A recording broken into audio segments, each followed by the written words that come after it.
Avui preparem el pesto italià de sempre, el clàssic.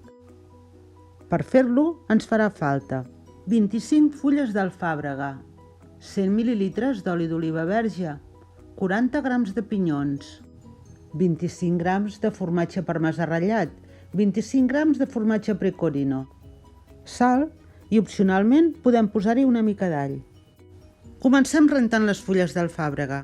Les deixem escórrer i les eixuguem. Les posem en el vas de la batedora o un recipient adient. Afegim els pinyons, l'all si li volem, una mica d'oli, sal i triturem.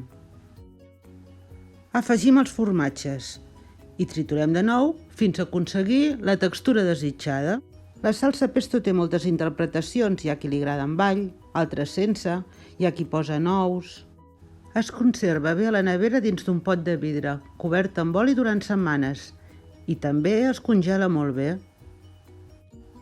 Ja la tenim, i abans de marxar no oblideu donar-nos un like i subscriviu-vos, així ajudeu a créixer el nostre canal i rebeu un avís quan publiquem les noves receptes.